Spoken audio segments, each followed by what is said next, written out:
రాజుల్ నువ్వు నాతో రారు ఓపెనింగ్ బ్యాటింగ్ కి.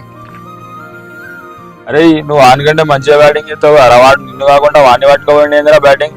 ఆడు నిన్ను అట్టిగా యూజ్ చేసుకుంటాను రా, ఇప్పటివరకు రా అనుకుంటా, ఇప్పుడన్నా కొంచెం మారు. అన్న నీ గురించి అఖిల్ జాన్ ఏమేమో మాట్లాడుతాడు బయట. అరే వాడు చెప్పేది కూడా నిజమే రా, వాడు బయట నీకు గేమ్ నేర్పించిన అని చెప్తానట రా. ఇవాళ నువ్వు ఈ స్థాయిలో ఉన్నావు అంటే వాని వల్లనే ఉన్నావు అని చెప్పుకుంటాను రా వాడు.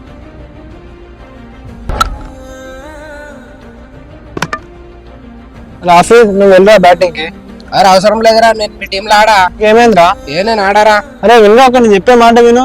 అరే ఇవాళ పోతా అంటే ఆయన ఎందుకు ఆపుతానరా నువ్వు? అరే నీకు అవసరం నీతో మాట్లాడినా, నువ్వు మధ్యలో రాకరా.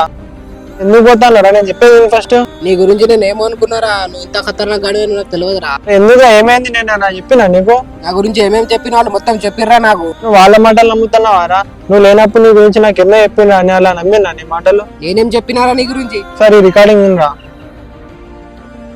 అరే అఖిల్ ఆఫ్రిదా నీ గురించి ఏమేమో చెప్తాను రా, వాడు ఉన్నాడు కాబట్టి నువ్వు మ్యాచ్లకు వెళ్తానమాట, వాడు లేకపోతే నువ్వు ఒక్క మ్యాచ్ కూడా గెలవంటారా. అన్నారా నా గురించి వాళ్ళు? అరే ఆగురు ఒకసారి, వాళ్ళ మాటల్లో రావద్దురా. వాళ్ళు మనల్ని విడగొట్టాలని ఎన్నో ప్లాన్ చేస్తున్నారా.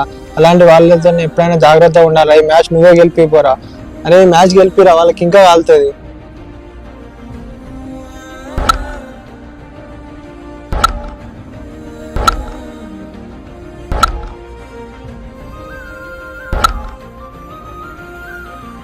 ఇలా ఎక్కించే వాళ్ళు ఎంతమంది ఉన్నా మనం ఎప్పుడు విడిపోవద్దురా. మన మీద మనకే నమ్మకం ఉండాలి.